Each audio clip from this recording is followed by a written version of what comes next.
to the GSMC Baseball Podcast, brought to you by the GSMC Sports Network. I'm your host, Sam Menzi, and we have a great show for you today. First three topics we'll be going over is my power rankings for the end of the week, so just going over that, do that every Friday here. For the fourth segment, we'll be going over a recent MLB mock draft done by MLB Pipeline and giving my thoughts on it. Then after that, talking about Jose Abreu being released by the Houston Astros. Now, before we do all that, I'd like to ask you to please like and follow the show.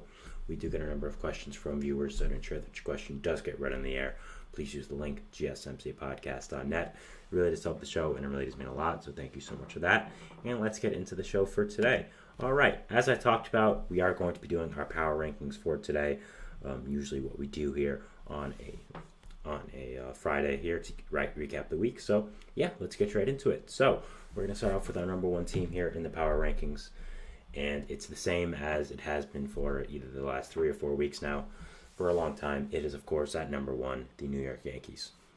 There's nothing to say about the Yankees that hasn't been said at this point. This is the best team in baseball, clearly.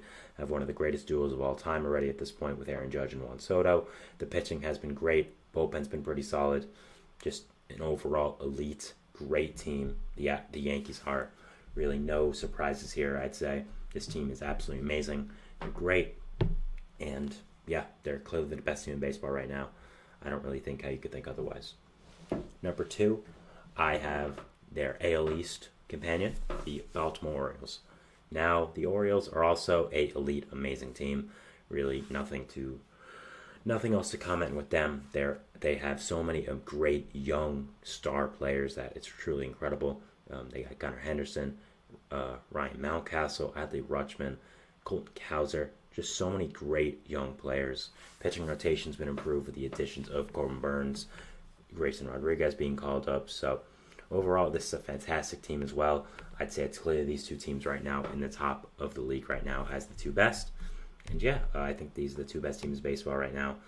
Pretty even, but I do have the Yankees edging out the Orioles just a little bit. So yeah, that's the top two there. At number three, I am going to be having a little bit of surprise here, a team I did not have in the top three before. Another AL team now, the Cleveland Guardians. So I have the Guardians here at 3 as I have moved them up as they've just consistently been great. I mean, they really haven't faltered whatsoever as I kind of expected them to. And with some injuries to the team below them, which you'll find out in a few seconds or so, I didn't think it was the right time to move the Guardians up to 3rd in this. They've, of course, always been in the top 5 for a significant amount of time at this point, but I thought it was time to move them to the top 3. They've continued just to be amazing. The offense is incredible. Rotation has been passable, and the bullpen's really great. So I think that overall, this Guardians team is very, very good, and yeah, they deserve this top 3 placement here. And yeah, I moved them up. And the reason I moved them up was because our number 3 team from last time, the Philadelphia Phillies, had dealt with some injuries recently, and I did have to move them down to 4 because of that.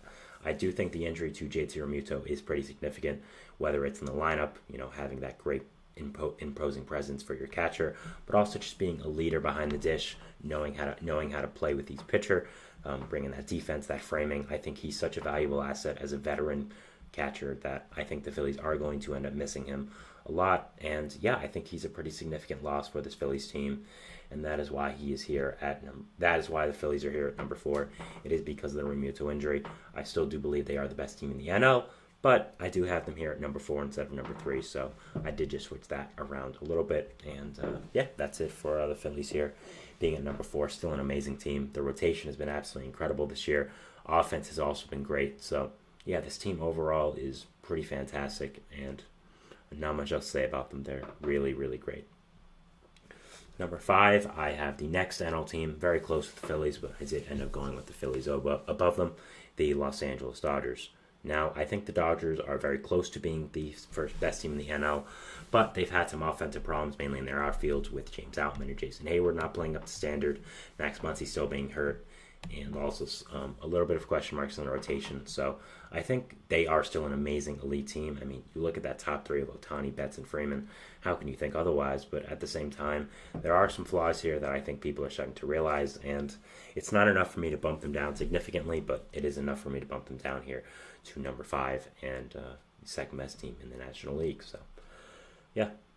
Number 6 here, I have another AL Central team, the Kansas City Royals. I've talked about my love for this Royals team a good amount of times here on the show now. I love their rotation. I think it's one of the best we've seen in a long, long time. Bullpen is also, it's okay, but they need to add to that definitely. The lineup has also been great, especially with the resurgence of Salvador Perez. He's really helped out a lot with this team. So, yeah, I think overall the Royals here at number 6 is a very fair placement. It's, of course, where I have them. And, yeah, they're a really, really great team. A lot to like about them, especially with that rotation.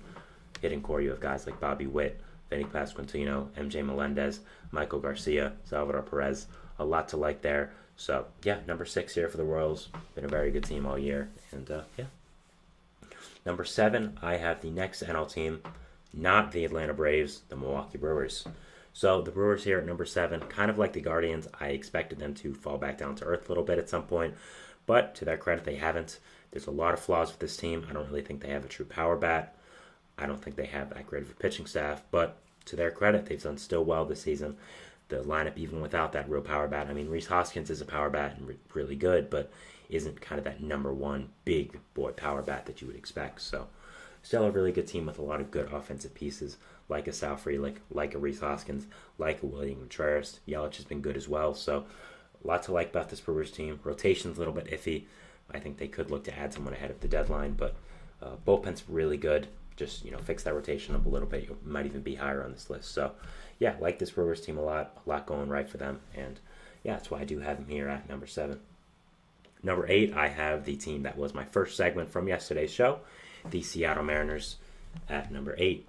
I talked about my love for this Mariners team before, and I'm going to continue to talk about it. I think this team is pretty fantastic. The rotation they have is really, really incredible. Again, up to the level of a Kansas City Royals of this year, really 2 of the best rotations in the entire league.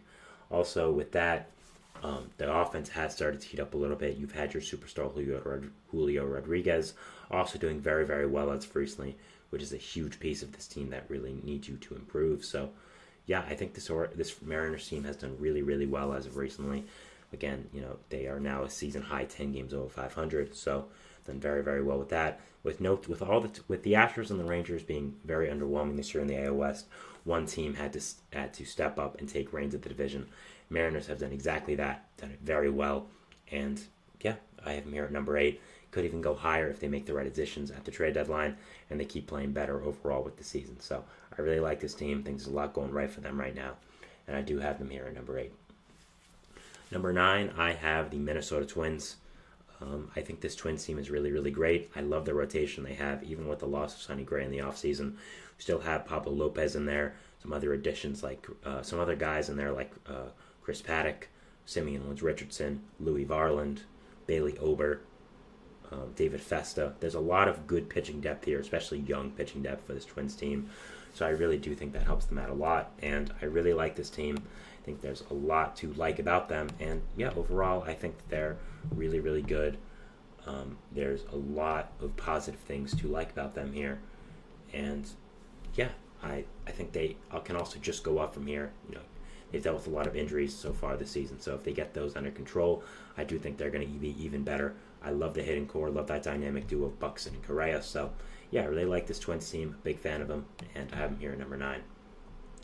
Now, at number 10, maybe the surprise of the entire power rankings here, I have the Atlanta Braves. Now, if you told me in June that the Braves would only be at number 10 in my power rankings, I'd look at you kind of crazy. But they have not looked great as of recently, and I think there are some significant worries you need to start having about this team. I had a whole segment on it. I believe it was either Monday or Tuesday, and I talked about it then. There's, the offense has really, really been struggling. Other than Marcell Ozuna, there's really not a significant bat here that you really trust right now. The pitching staff is looking just decent. You have Max Fried, of course, who's great, but Chris Sale and Reynaldo Lopez are due for regression at some point. And after that, with the loss of Spencer Strider, there's really no one else you can trust. You caught up Preston Waldrop, which is good, but I don't really know if he's a significant enough player to really help you control this pitching staff. So there's a lot of question marks about this Braves team, a lot of underperformance. They could just be getting unlucky, and we'll see this offense get better as of sooner rather than later. But other than that, there's still a lot of question marks about this pitching staff, and just the Cunha and Strider injuries really hit them hard, really affected them. So I do have them here at number 10, still in the top 10, but at the very low part of it. So not really what you expect from a team with the pedigree of the Atlanta Braves. So, I do have them here at number 10, and there's a lot of question marks about this team, and it'll be interesting to watch them the rest of the season and see how they answer them. So, that is our first segment here, talking about our number 1 to 10 power rankings. Just going over again. Number 1, the New York Yankees. Number 2, Baltimore Orioles. Number 3, Cleveland Guardians. Number 4, Philadelphia Phillies. Number 5, Los Angeles Dodgers. Number 6, Kansas City Royals. Number 7, Milwaukee Brewers. Number 8, Seattle Mariners. Number 9, Minnesota Twins. Number 10, Atlanta Braves. So yeah, that was our first segment here. We're moving into our second segment, which is going to be talking about our power rankings, continuing that 11 through 20. So yeah, we'll talk about that. There's a video right here. If you're watching on YouTube, after the stream, there's a video right here if you can watch. Video right here if you can watch other content of mine. So yeah, but other than that, we'll see you after the break. So thanks and bye. I feel like I'm losing my mind. Is everybody in the world blind? Please, Lord, give me a sign, a sign. I feel like I'm losing my mind. Is everybody in the world blind? Please, Lord, give me a sign, a sign. I wanna be the greatest. Everybody on the fake shit. I look around and feel like everybody is the fakest. I make this every day and I'm impatient, hoping one day I blow up from the basement. Statement, the top is so vacant. I don't hear shit that I think is amazing. Waiting for my day when I'm playing sold out shows for 1,000 faces. Hey, give me that crown, get in my way and to be put down. It ain't your place, all this my town. If I want that shit, then I'll get it right now. I'm losing it, the noose it fits, I'm losing shit. A stupid myth, you choose to live or choose to dip. You choose to fight or lose your grip and lose a gift. I feel like I'm losing my mind. Is everybody in the world blind? Please, Lord, give me a sign, a sign. I feel like I'm losing my mind. Is everybody in the world blind? And we're back here on the GSMC Baseball Podcast, bringing you our second segment. But before we do that, I'd like to ask you again to please like and follow the show. We do get a number of questions from viewers, so to ensure that your question does get read in the air, please use the link, gsmcpodcast.net. It really does help the show, and it really does mean a lot, so thank you so much for that. And let's get back into the show for today. All right, so we're going into our second segment here, which is going to be talking about the 11 to 20 portions of my Friday Power Rankings. Do this every day at the end of the week, and just give my overall thoughts on the landscape of the game right now. So yeah, starting off at number 11 here, we have a bit of a surprise, the newly over 500 San Diego Padres. Now, the Padres have done very well as of recently, and I've really been impressed by them. The Luis Arias trade has really ignited that offense, especially with the Xander Bogaerts injury. So I think they've done really, really well, and I really like what this team has going for them. I think this lineup is really fantastic. You have guys like Jake Cronenworth, Fernando Tatis Jr., Manny Machado, Ha-Seong Kim, the aforementioned Arias, Jerickson Profar, who's been one of the biggest surprises all year, Jackson Merrill. That outfield has really been killer with Merrill, Tatis, and Profar, all having really fantastic seasons there. The pitching rotation, while isn't great, still has some ability there left. Of course, Yu Darvish and Joe Musgrove over there, who are on and off the IL all year, but still have a lot of talent. Matt Waldron's been a very solid 5-starter. With that knuckleball of his. Dylan Cease has been a great trade since coming over from Chicago. And Michael King, while he hasn't been exactly what you expected after coming over in the Juan Soto trade, still been a very quality starting pitcher and a guy that you could trust when he goes out there on the mound and shows great stuff. So I think that this Padres team has really surprised me over the past few weeks and have done very, very well. And I decided it was time to move them up here to number 11. I was very close to putting them in my top 10, but they just missed out. But I still like a lot of what's going for them right now. I still think they're a really good team, and I like the roster right now. At number 12, I have the Boston Red Sox. Boston has been one of the more surprising teams this entire year, with us not expecting much as baseball fans from them after a lackluster offseason. But to their credit, the pitching staff that's already been built there has done really, really well with some of their young arms performing pretty well. They have been hit hard with injuries, with guys like Garrett Whitlock and Tristan Casas going down. But there's still a lot to like about this team. There's still a lot of talent here, especially Rafael Devers. Tyler O'Neill has done well as well. Kenley Jansen's a good back-end reliever, so a lot to like about this Red Sox team, but injuries have hurt them a little bit, and that is definitely a narrative going into the rest of the year that I'll be watching and definitely will be seeing as it does go forward. 13 here, I have the Chicago Cubs. I like this Cubs team a lot. I know I put them a little higher than their record has said for a few times now, but I still like what they bring to the table as a team. I still think that as a team they are very, very good. I think the pitching rotation is very, very good with Jameson Taillon, Justin Steele, Shota Imanaga as really good pitchers, Ben Brown and Javier Assad, both these younger players that I do like as well in that rotation. Ben Brown did get hurt today, so we're waiting on an update for that, how long he's going to be out. I believe it's a neck injury, so it shouldn't be that long, but still is something that will get him out for a little bit. But overall, I love the rotation they have here. The bullpen does need some work, but Hector Neris and Adbert Alzolay are still really good back-end pieces. You also have Cody Bellinger in the lineup, Seiya Suzuki, Nico Horner, Dansby Swanson, Ian Happ. So still a lot to like in this lineup here as well. You do need help at catcher desperately. I think you have the worst catching situation in the entire big leagues by far. Yan Gomes and Miguel Amaya, those are two bad players hitting for you. So definitely need to work on that. But overall, I still think there's a lot to like about this Cubs team. Still a lot of talent here, and I do have them at number 13, even though their record might say they're a little worse. Number 14, I have the Texas Rangers. I really like this Rangers team still. There's still a lot of great talent here. I mean, you still have some great starting pitchers on this team that are on the injured list, like Scherzer, like DeGrom, who you're getting back sooner rather than later, which will definitely be big reinforcements. Of course, you also have the lineup, Corey Seager, Marcus Semien. Those guys are really, really great. So I think that overall there's a lot of talent on this Rangers team. They've just been hit hard by injuries, especially, not only with the pitching staff, but Josh Young as well, being out for a significant portion of the season with an injury. So, there's a lot to like about this team, but again, the injuries have kind of held them back to their full potential.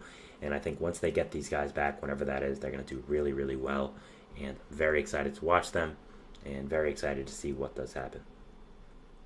Number 15 here, I have a team that I've grown a little fonder of as the season has gone on, the San Francisco Giants. Now, the Giants were a team I was pretty hard on the entire year. I didn't think that they really possessed a lot to like as of right now. Their pitching staff is mainly on the injured list, and it really didn't help out. So, them. So, I thought that was a big negative there as well. The offense, though, has pretty much surprised me. Before I talked about how I really didn't like their offense whatsoever. Still the case, but I think that there is still a little more pieces to enjoy here as a Giants fan or just a fan of baseball. There's a lot more guys that have done better recently, including catcher Patrick Bailey, who's gone off the injured list and has been a very important piece to this Giants team. So he's been good. You also have still some talented players like Mark Conforto, Wilmer Flores, Lamont Wade.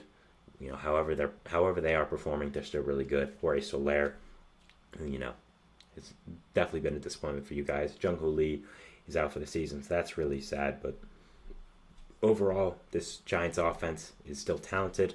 Once they get it going and once this pitching staff gets healthy, I think they could be pretty scary. And I'll definitely be watching out for that. And I think there's a lot of talent still left here on this team. Number 16, I have the St. Louis Cardinals. I like this Cardinals team a lot more than I did a few weeks ago. I've moved up into second in the NL Central and have done really much better as of recently. Before you had your stars really underperforming like Paul Goldschmidt and Nolan Arenado. Well, they still haven't been great. Both have done very solid, and both have been better than before, so they've been pretty good. So that's a big positive. Pitching rotation isn't great with Sonny Gray pitching really well, though. After that, you don't have much. I mean, Lance Lynn and Kyle Gibson are both pieces who have pitched well for you so far, but they are bound to regress at some point, and that'll really hit you hard. And even after them, there's really not much with Miles Michaelis and Steven Matz not even being MLB players at this point. So there's still a lot of flaws in this Cardinals team, but I liked them a lot better than I did a few weeks ago, and I do have them moved up here to number 16. Number 17, I have another NL Central team, the Cincinnati Reds. Now, the Reds were a team I was very high on before the season, but have not done great and have really disappointed me. Overall, with the Reds, I think that they've really just been hit hard by injuries. Novelli Marte, who was suspended before the year, who's supposed to be their starting third baseman, is coming back. So That should be a nice addition for them. But right when you get someone, you lose two with Christian Encarnacion Strand and Brandon Williamson both probably being out for the year with surgery. So that's just another negative there. Matt McLean is still out for a long time. So I debated putting them a little lower, but I thought just with the talent they have, with Noelvi Marte coming back, with the potential of their pitching staff getting healthy, I still do like them, and I still am excited to see what does happen with them this year. But yeah, been very disappointing, and it really seems like next year is going to be their year with all the underperformance of this year. Number 18 here, I have the Arizona Diamondbacks, who have done better as of recently, and there's still a lot of talent left in this team, just really been hit hard by injuries with the pitching department. Jordan Montgomery has not been great for you. Merrill Kelly got hurt early, which really, really hurt. Eduardo Rodriguez, again, same thing as Merrill Kelly, so really got hit hard by the pitching injuries, but still Montgomery has the talent to do well. You have a great hitting core with Gabriel Moreno, Ketel Marte, Lourdes Gurriel Jr., Christian Walker, Corbin Carroll, Alec Thomas. Corbin Carroll really needs to get it going, though, so yeah, I like this Diamondbacks team still a lot, just really have underperformed because of injuries and underperformance, so yeah, hoping they can do better soon, and really rooting for them because they're an exciting team when they're good. Number 19, I have the Detroit Tigers. Tigers still have a lot of talent here. Pitching staff is very good with Jack Flaherty, Kenta Maeda, Reese Olson, Tarek Skubal, who's amazing. Casey Mize is solid as well, so a lot to like about their pitching rotation. The lineup hasn't been great, especially with the underperformance of some of your younger guys like Parker Meadows and Spencer Torkelson, who are supposed to be big pieces for your team. After that, Javi Baez is still horrible. You have Colt Keith, who's not been doing great, and Riley Green, who's pretty good, but other than him, you don't have much. So your offense just needs to get better. Simply put, your young players need to perform, and if they don't, you got to trade for a bat at the deadline if you want to compete. But it seems like next year is mainly their year, so we'll be talking about them there. But yeah, just really sad with how much their young players have underperformed. Number 20 here, I have the Pittsburgh Pirates. Finishing out this section here, I thought I would have the Pirates a little bit higher, but when I actually made the list, I decided that they wouldn't be because I just thought teams were better. But I still like this Pirates team a lot. I mean, again, that rotation of Keller, Skeens, and Jones has been really, really fantastic. And after that, as well, you have the lineup who has some pieces shining through right now. Andrew McCutcheon's been pretty solid. And after that, Brian Reynolds has been really great. So still some other young pieces as well that really performed. So still a lot to like about this Pirates team, especially with that rotation, especially as Skeens has performed. But still some question marks I have about them. And that is why I did have them at number 20. But still like them a lot and still think they're a pretty good team. So that was it for our second segment here, talking about our 11 to 20 power rankings. Just recapping it again. Number 11, I had the San Diego Padres. Number 12, Boston Red Sox. 13, Chicago Cubs. 14, Texas Rangers. 15, San Francisco Giants. 16, St. Louis Cardinals. 17, Cincinnati Reds. 18, Arizona Diamondbacks. 19, Detroit Tigers. 20, Pittsburgh Pirates. So that was it. If you are watching on YouTube, there's a video here for you to watch. And there's a video there for you to watch if you want to check out more of my content. But going back to the live stream now, we'll be going into our third segment, which is the third part of this power rankings, 21 to 30. So yeah, we'll be going into our break, and we'll see you after that. So thanks, and bye. Looking for your daily fix of sports talk without having to pay for it? GSMC Sports Network is available on YouTube. Just search GSMC Sports Network. Get your fix of daily sports talk shows on YouTube, absolutely free. NFL, college football, NBA, MLB, MMA, UFC, fantasy football, and so much more. GSMC Sports Network has shows running all day long, with new sports shows starting every 2 hours. Just like on your favorite cable sports channel, except GSMC Sports Network is absolutely free. Just search GSMC Sports Network on YouTube to catch one of your new favorite shows, like the GSMC College Football Podcast, Chip Shot Football Podcast, Hoops and Heels Women's Sports Podcast, GSMC Basketball Podcast, and so many more. Check it out for yourself. GSMC Sports Network, now available on YouTube absolutely free. Search GSMC Sports Network on YouTube right now. And we're back here on the GSMC Baseball Podcast, bringing you our third segment, which is going to be talking about our 21 to 30 portion of these power rankings. So yeah, just did numbers 1 to 20, and we'll be doing now 21 to 30 to wrap it up here. So yeah, not as exciting of teams, of course, as these teams are not the greatest, but Still a lot of talent here and still want to talk about them, so still be sure to stay tuned. Number 21 here, I have the Toronto Blue Jays. Blue Jays have been one of the biggest disappointing teams all year. They still have a lot of talent. It's just about the fact of putting it together. Vladimir Guerrero Jr. is having a really, really great season. But other than that, really no one is performing up to standards. George Springer's been really bad. Bo Bichette's not been great. Pitching staff, which is usually pretty sturdy and great, has kind of underperformed as well. Bullpen's not all there. So still a lot to like about this Blue Jays team, just talent-wise. But they just have to put it together, and they have to just come together as a team to end up winning. Just overall, again, have been very disappointing, and just such a theme that I thought had such big hopes for a little while now, but it's very clear that those will not come true. And I've said multiple times on the show now, whenever we're talking about the Blue Jays or something involved with them, I do think it's time for a little bit of a retool with this core. I just don't think this core is winning anything. So yeah, we'll have to see about that. But 21 here, and definitely disappointment. At 22, I have the Tampa Bay Rays, who are a team that I have very close with the Blue Jays, both underperforming AL East teams in 4th and 5th, so you can put them any way you want, but I think these are the two clear... Sorry about that. The two clear choices here for number 21 and 22. I think both these teams, again, are in a similar realm, as both have a lot of talent, being in the AL East, but just have not been able to put it together for whatever circumstances. I give the Rays a little bit of more credit, as they... a little more slack, I should say, as there's a lot of injuries going on with them this year, with some of their pitchers being out, like Jeffrey Springs and Shane McClanahan. Of course, you had a blow to your shortstop position with the Wander Franco situation. So, overall, there still is a lot to like about this Rays team, like guys like Randy Arozarena, Isaac Paredes, Yandy Diaz, but all those guys really have not performed up to their standards as well. So, just not a recipe for a great Rays team this year, and it just doesn't seem like this is their year.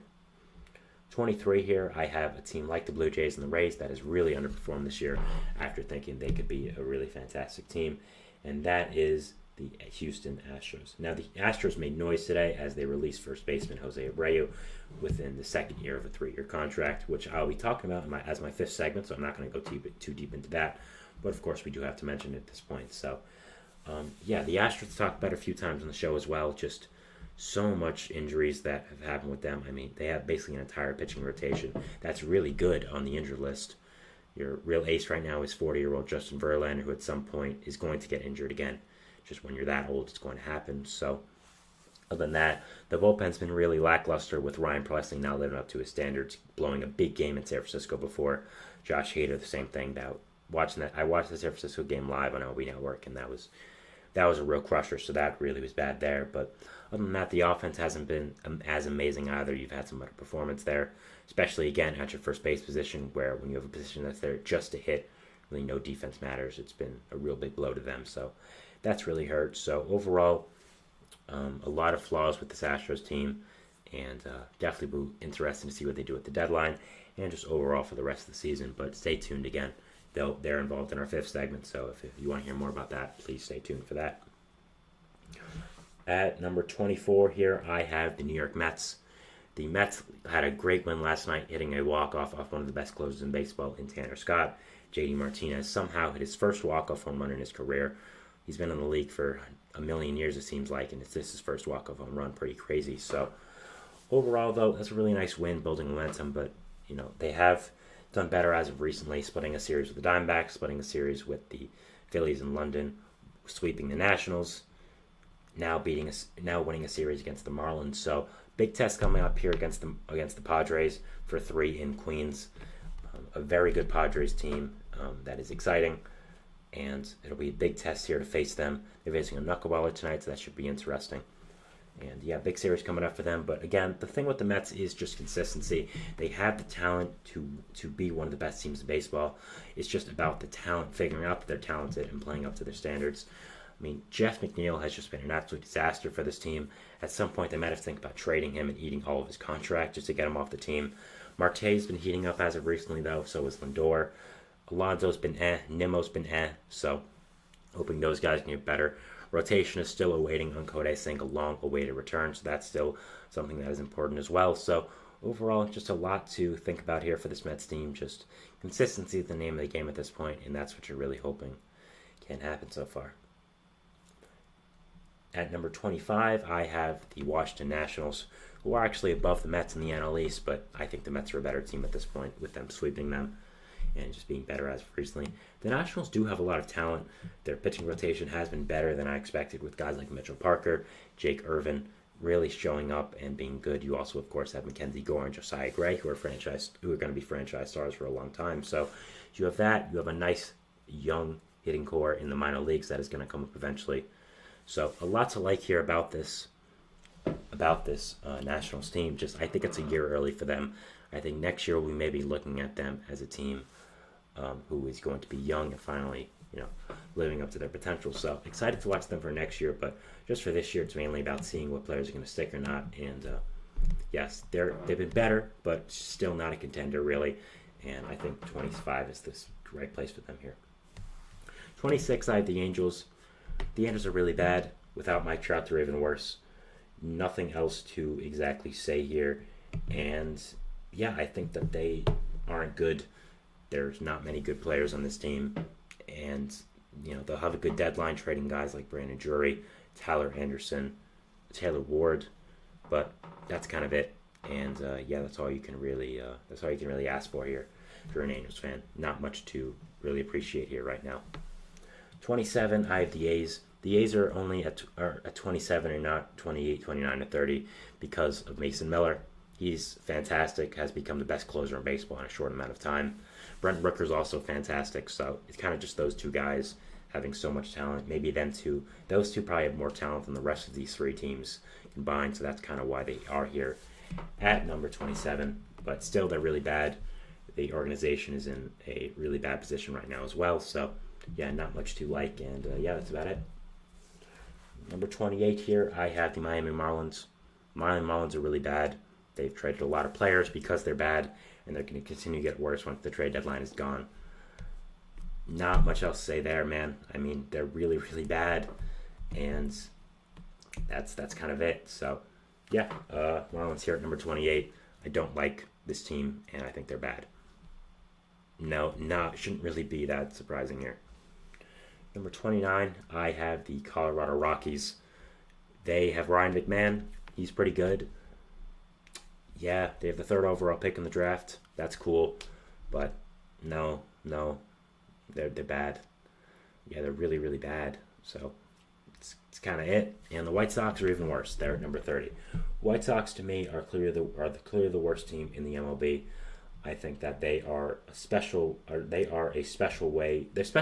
of bad. I should say, definitely. They're a special level of bad right now. They're going to get a nice trade deadline haul if they decide to trade Luis Robert. We'll also be able to trade Garrett Crochet and Tommy Pham, Michael Kopech as well. So that'll be fun for them, but that'll really be the only good moment of the season. Maybe when Colson Montgomery comes up, they'll be exciting, but yeah, they're bad. Drew Thorpe is really good. He's a young prospect, young pitcher. So he's going to be a big part of your team. So that's nice, but yeah, this White Sox team is horrible and not much to like here. So yeah. So that is it for our third segment here. Sorry if it went a little faster. Just these teams are really horrible and there's not much to talk about sometimes with them. So yeah, moving into our fourth segment, which is going to be talking about... that's not it, right? There we go. We're going to this. So yeah, there we go. Our MLB mock draft here. The MLB mock draft done by MLB Pipeline. Just going over it and giving my thoughts on it. So yeah, we'll see you after the break. So before that, there's a video. If you're watching on YouTube, a video you can watch here, and a video you can watch here if you want to see more of my content if you're watching not on the live stream. So yeah, we'll be talking about the MLB draft, and we'll see you after the break. So thanks and bye.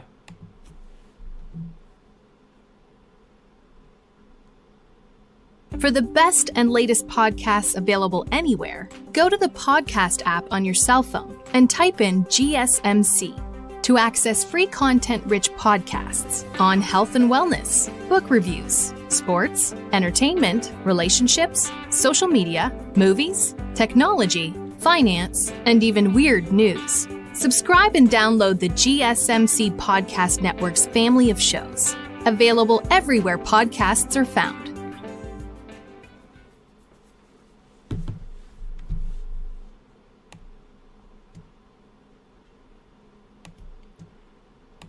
And And we're back here on the GSMC Baseball Podcast, bringing you our fourth segment, which is going to be talking about the the MLB draft and a recent mock draft done by MLB Pipeline, who I do like their opinions on the MLB draft, and to give my thoughts on it and kind of give my main takeaways from it. So yeah, we're only going to be doing the top 10, as we're not doing a whole 30 pick mock draft. That's for close to the MLB draft. So yeah, if you want to check it out, go to MLB Pipeline, and I'm sure it's one of the first things there. So yeah, starting off at number 1, we have the Cleveland Guardians with the first overall pick, taking Travis Bazanza, second baseman, Oregon State.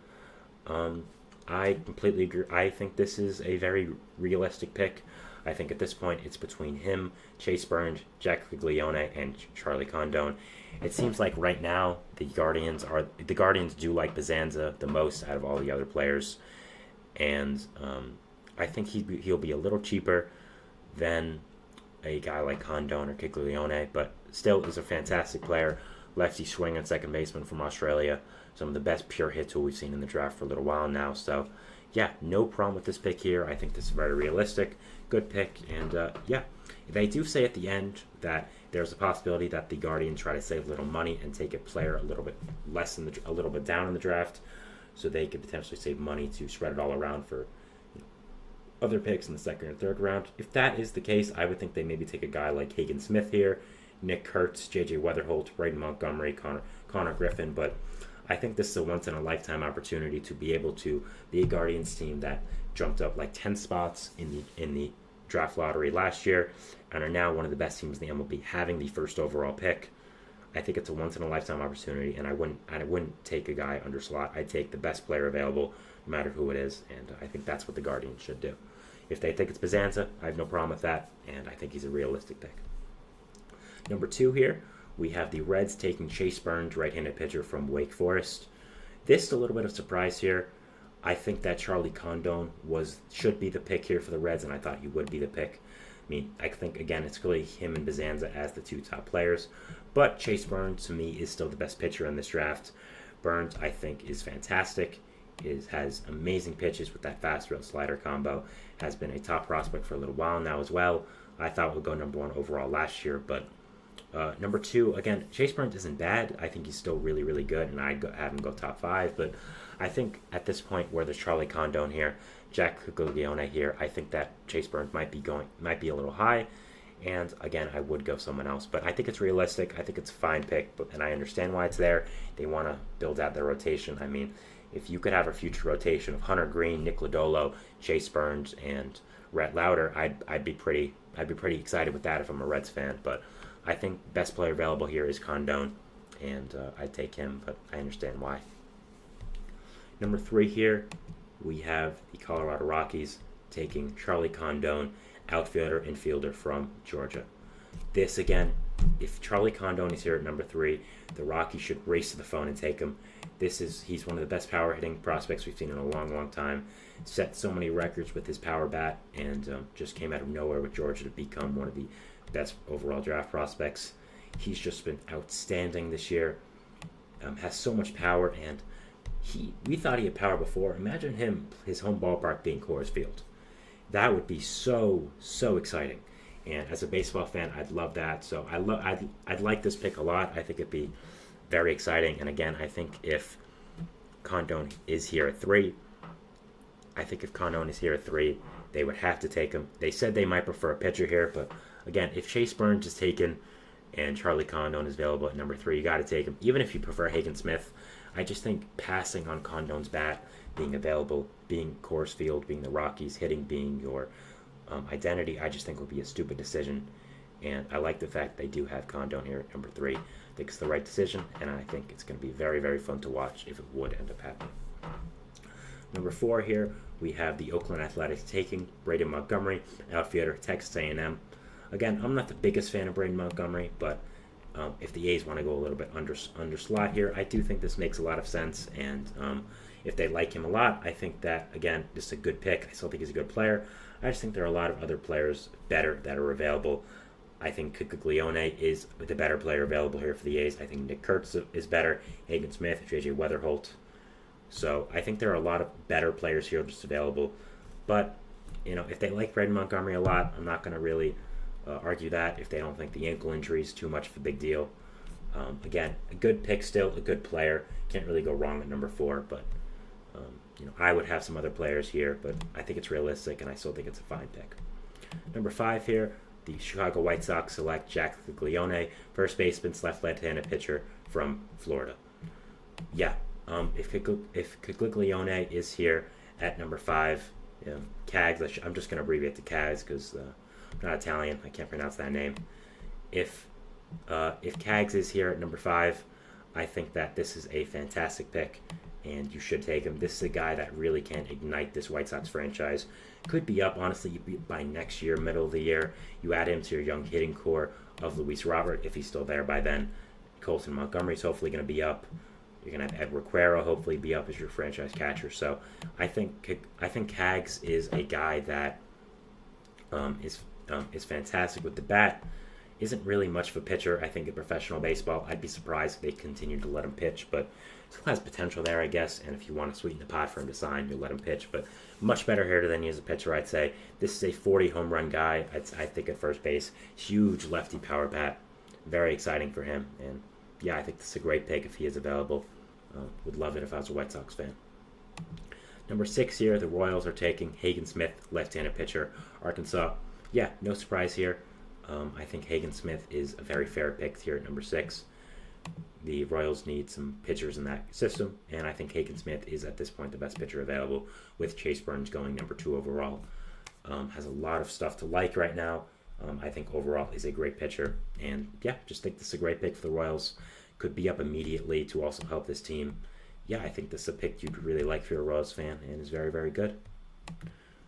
Number 7 here, the St. Louis Cardinals select J.J. Weatherholt, shortstop, second baseman from West Virginia.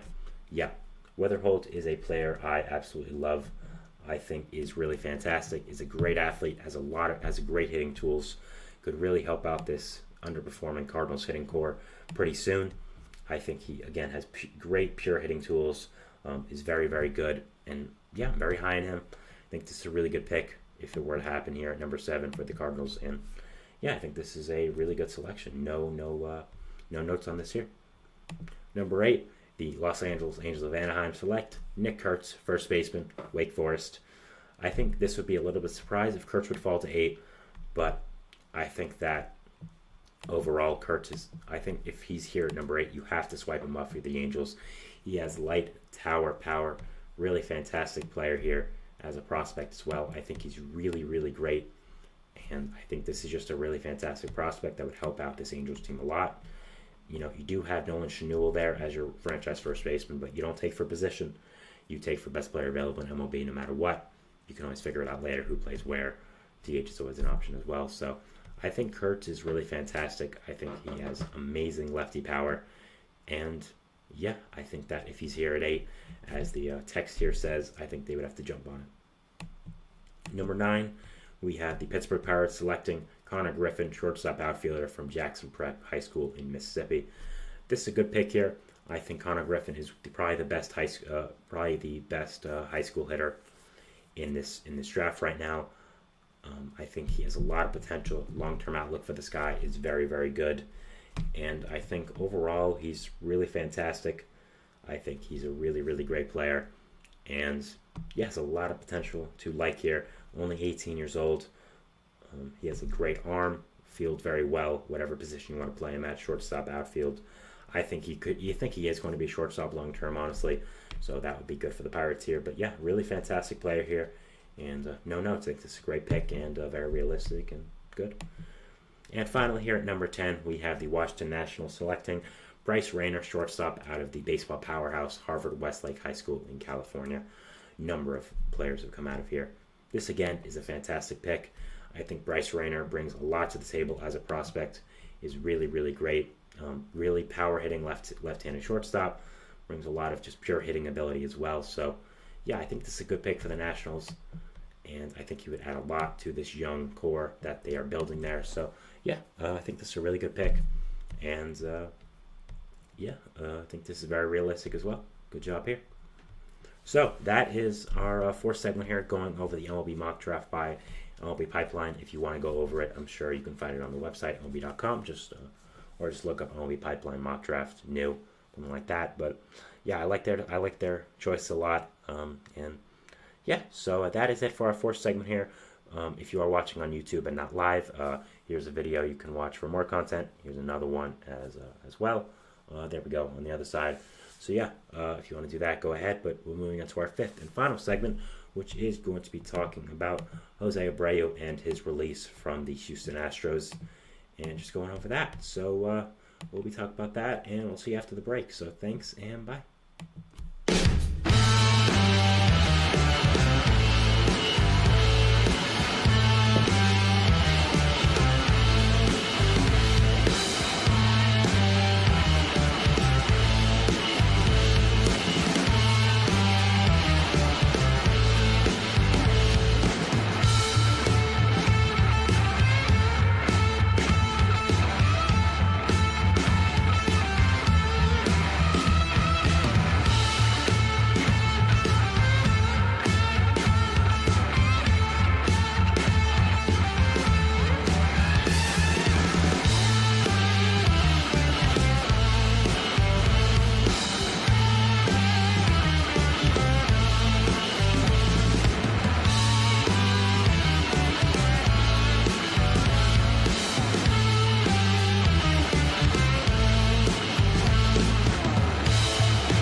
And we're back here on the GSMC Baseball Podcast, bringing you our fifth and final segment, which is going to be talking about Jose Abreu and his release by the Houston Astros.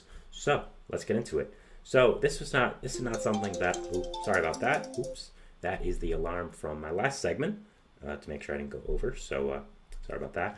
But yeah, with Jose Abreu, this is not something that I would take as a surprise here. The Astros releasing him. It's been clear that this is the motive that this is what would happen eventually at some point. Would the Astros just have enough balls to do it? And they eventually did, and they ended up releasing him. So Jose Abreu, of course, was signed for one of the biggest contracts in Astros franchise history, free agent contracts, I should say, getting a 3-year deal worth around $60 million. And yeah, did pretty horrible the first year of it. Did better the second half, so there was hope for him, but just did not continue that this year. It was so bad that he eventually got sent down to single A, and was really, really just horrible. So very unfortunate with him how the contract ended up. He was so bad that the Astros are now going to eat around $30 million of his guaranteed contract just to get him off the team. And to put in perspective how bad he was, he has a weighted runs created plus of 3. Yes, 3. 1, 2, 3. 3. That's his weighted runs created plus. That's just absolutely horrible. Again, weighted runs created plus for that stat, which is my favorite hitting stat. An advanced stat, but not really. The league average is 100, so he was 97% below average.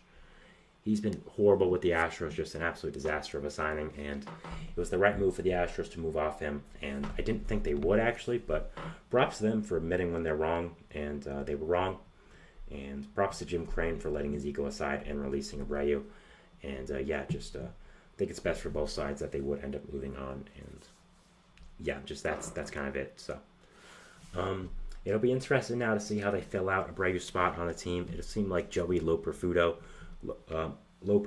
I'm not sure if I pronounced that name right. If I'm not, I apologize, but he was the guy that filled in while Abreu was rehabbing in single A to get his swing back, and he seems like the youngest answer they have at first base. Also, John Singleton, of course, who is more of a platoon bat, but should take a lot more reps now at first base. Those two guys, I think, will end up being the main guys who fill in at first base. Again, the Astros are not losing much. This is not MVP Jose Abreu. This is bad Jose Abreu 2024. He's been horrible, and that's just kind of it. So very unfortunate the way it ended. Abreu's always been a really nice guy, just a great not face of baseball, but just a really great guy within baseball. Everyone talks about him as being such a great leader, as a great guy, and it's unfortunate that it ended this way. I would think that this is the end of his MLB career. I don't think any team is going to pick him up, maybe except the White Sox, which we'll talk about after. But yeah, kind of unfortunate way to end. But hey, he got his money, so good for him, I guess. But yeah, just it was time for the Astros to do this move. Again, it's not like he had 5 years left; he had 2. He had a year and a half actually. So it's not like the money they're releasing him for is going to significantly hinder the franchise within the future. Does it hurt? Yes, it definitely does. I mean, it's not, you would have, of course, preferred to trade him. I don't think anyone was taking that contract, but yeah, he's been really, really bad, and it was just time to move on from this contract for the Houston Astros, and it was very unfortunate the way it ended out, but just sad that contract with so much promise ended like this. I was never a big fan of this contract, to be perfectly honest with you. I thought 3 years to an older first baseman like Abreu was a lot, especially at the AAV he was at, which is around 20 if I remember correctly. So, never a big fan, but I did not expect it to go this poorly. I kind of just thought he would be okay, kind of mediocre. But being this horrible was never really what I thought would happen. So, yeah, overall, not a great contract by Abreu. Not a great contract by the Astros to be able, and ended up signing him. So unfortunate there, and yeah, that's kind of it for it. But very, very unfortunate there with how this ended up. But again, the impact on the team shouldn't be that big. I think they're just going to end up replacing him internally with a guy like Loperfido or Sean Singleton. I guess they could look to trade for a first baseman if they really want to go all in. They could trade for Pete Alonso, I guess, but that would kind of be extreme. But the other thing I wanted to talk about with this was that apparently they're trying to buy at the deadline. According to John Heyman, they're just not giving up, and they want to buy at the deadline and acquire 2 starting pitchers. I think that's a bad decision. I think at this point you kind of just have to realize this isn't your year and trade some players, trade expiring players. I think Bregman should be traded, and I understand that you're the Astros. You kind of have a lot of pride of being this elite team, but I don't think they can get 2 starting pitchers that are significant enough of ceiling raise at this point with the prospect capital they have with what's out there on the market. So yeah, just not a fan of this decision to be able to buy at the deadline. I think that overall wouldn't be a great decision, but I understand because you have so much talent. But yeah, I think releasing Abreu shows they're not going to stay complacent, at least, which is good. They're at least going to make a move, whether that's buying or selling. And that's the best thing. I think the worst thing the Astros could have done was just doing nothing and hoping the team would get better. I don't think that was going to happen. So I like that they did take initiative and release Abreu, even with the amount of cap that it is going to hurt. So, yeah. Going back to Abreu a little bit, it would be fun to see him end back up with the White Sox just for maybe next year, for either the end of this year or next year. The White Sox have nothing going for them. Might as well bring back a franchise icon who will most certainly have his number retired there. Won an MVP there, was a great player there, and can be a mentor as well to your younger team. So should be exciting, and would like to see that. I just don't think it would happen. So, but overall with the Astros, I still think they have a lot of talent. It's just not working out for them this year, whether that's injuries, underperformance, whatever. The AL West is also pretty good with the Mariners doing really well. Rangers potentially getting some injured players back, keep injured players back, so that should help. But overall, I like this move. You couldn't stay complacent, and it was time to move on from Abreu. Unfortunate for him, but yeah, it was So Rodon is a really good player in the MLB. Just I think he and everyone else, especially Astros fans, would like to forget this tenure he had in Houston. So that is the show for today, guys. I want to thank you so much for watching. Remember to like, subscribe, hit the notification bell to not only get notified when I upload, but when all the other great content creators on this channel do. Remember to follow us on Facebook, Twitter, TikTok, and Instagram for more content and updates.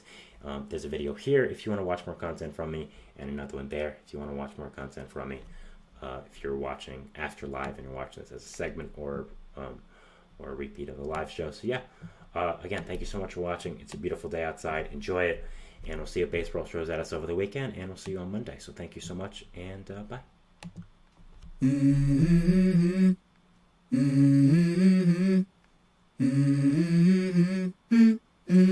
Let's go. I wake up to a little bit of drool on my pillow, feel like it's gonna be a bad day. Yeah, I'm tired of shit, and the coffee ain't hit yet, damn, ain't that great.